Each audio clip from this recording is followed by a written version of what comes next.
All right, welcome everyone. This is the next edition of the Florida Sea Grant series on cooking seafood, and we look forward to sharing this with you. I'm Mike Allen. I'm a professor in the Fisheries Aquatic Sciences program at the University of Florida and director of the Nature Coast Biological Station in Cedar Key. My assistant today is Audrey Allen. Audrey is in 10th grade, and she's going to join us today. Filming today is Mindy Allen. Hi, all. And so we're going to share this recipe with you. Today we're going to cook common snook.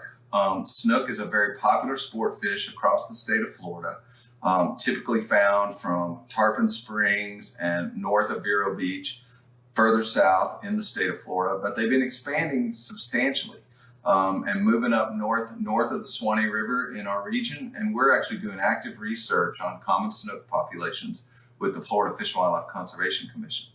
It's a very popular sport fish, and a lot of people come to Florida with an opportunity to catch these. They're not available for commercial harvest, but during recreational harvest, you can take snook if it's an open snook season and if the fish are in the harvest slot size of 28 to 33 inches. So we look forward to sharing this recipe. It's kind of a Thanksgiving theme. It's a stuffing-like recipe that our family has used with a lot of white fish, including mahi-mahi, grouper, red drum, spotted sea trout, and now common snook. So we look forward to sharing this. All right, so to start this recipe, what I almost always like to do with fish recipes is to start with a dry fillet. So I dry it off with a paper towel and then do whatever you're going to do with it. So we have some snook fillets here. And these are nice snook fillets, and we just lay them on a pan weight.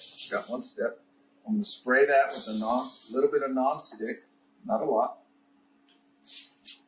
and lay the fillets out. And it helps if they're approximately the same thickness. This one's a little bit thicker, but it should be okay. And once you have those out, I like to use, we'll do salt and pepper, and our family uses the Himalayan pink salt.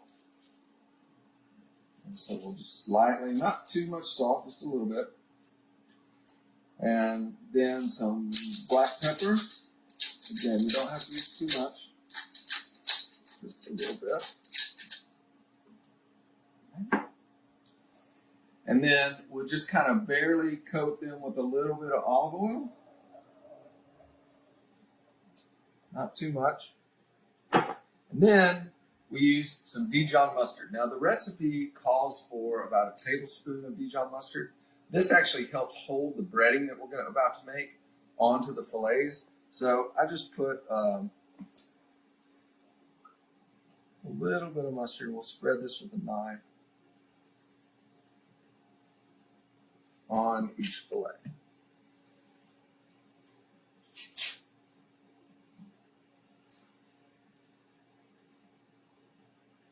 And this just kind of helps. It gives it a nice flavor, and it helps hold the breading on the fillet when we're going to bake this. All right. Now, the key to this recipe and what makes it really taste great is the lemon zest. So Audrey's going to show the lemon zesting that she's done, and she's done some already, but we'll add some. All right, so the lemon zest, as I said, is key to this. And here's Audrey. She's really good at zesting lemons. And for this recipe, it turns out to be about the zest of 2 lemons. And you want to take the rind off down to where there's still a little bit of yellow tint to it. If you get really into the white, it gets bitter. So she does the lemon zest. And if you do 2 lemons, that tends to be about 4 teaspoons, and that's about what you want. So take the rind off the whole lemon. Do that for about 2 lemons, and that'll be good. Okay. All right. Excellent.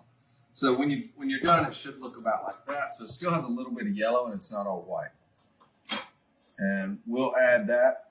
We'll add that in. That's 4 teaspoons. Now this mixture is what's in here is we have 4 slices of. We use Udi gluten-free bread. You can buy it in the freezer section at Publix. You can use regular bread, white bread. If our gluten-free bread is white bread. We use that, and what I like to do is take it out of the freezer and take 4 slices, chop it into 1-inch squares or so, and then put it in a food processor and just grind it up while it's frozen and just make a breadcrumb. And that breadcrumb is the base of our topping here. And then we add about 3/4 of a cup of roasted almonds that are also put into the food processor, but we kind of coarsely chop those. So don't grind them in the food processor up to a powder. You want some chunks of almond, and that gives it like a nice crunch to the topping, which is really nice. And so we'll add that in, and we want about 3/4 of a cup of the roasted almonds. And then I like to add about 2 large cloves of chopped fresh garlic. And we'll add the garlic in there into the topping, which is good. And then we'll use a little bit more olive oil in the topping here. Okay. And we're going to let Audrey stir that up a little bit. Yep. Yep. The other thing I want to mention here is green onions. These are scallions, and we use about 6 green onions that are finely chopped.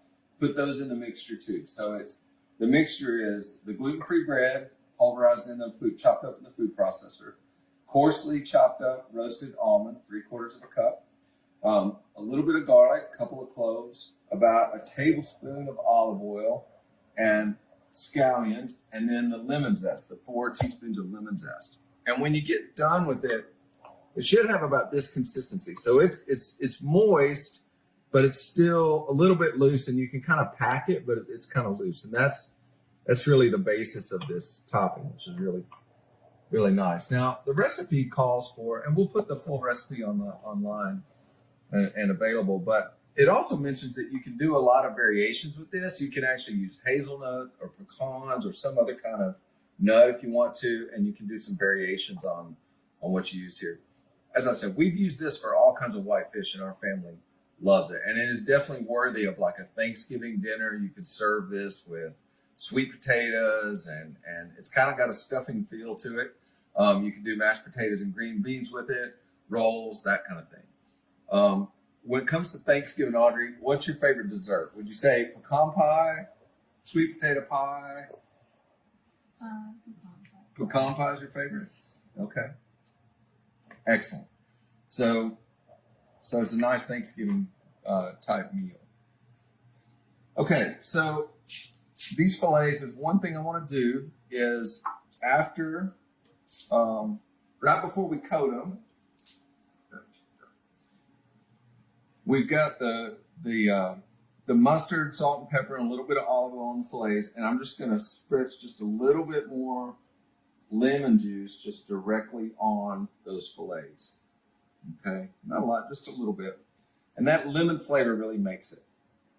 Okay, so then the next step is we're going to take this mixture, and we always make what I've told you is a liberal amount of the bread coating, which is what we make in our family. And then we just will pack this on to the fillets, okay? And just pack it on like this so that it coats the entire top half of the fillets. Now, you don't have to coat both sides. This is really tasty, and it'll be good with just the breading on one side. We pack this on there really nicely. And I like to kind of squeeze it down with your hand so it kind of will stay. And the little bit of olive oil in that breading will make it pack a little bit nice. But again, you can see it's still loose. It's not a breading that is, like some kind of batter. It's a loose breading. Okay. So we'll stop there. And what we want to do is preheat our oven to 450 degrees. So this is cooked really hot, and only for 10 to 15 minutes, and we'll watch them closely. So we're gonna preheat our oven and cook these, and then we'll show you the product when we're done. So, all right, so we cooked about 13 minutes at 450 degrees, and they're ready. So I'm gonna pull them out. And you want them to be just maybe a little bit dark on some of the breadcrumbs, but most of it's just a golden brown. And that's done. You can check the thickest fillet with a fork for tenderness and make sure it's cooked through. which we did, and these are good to go. So we're going to plate these, and you'll see us in just a second. All right, so here we have our plated meal, and Audrey and Mindy and I want to wish everyone a happy Thanksgiving. We hope you enjoy this recipe and have a great Thanksgiving holiday.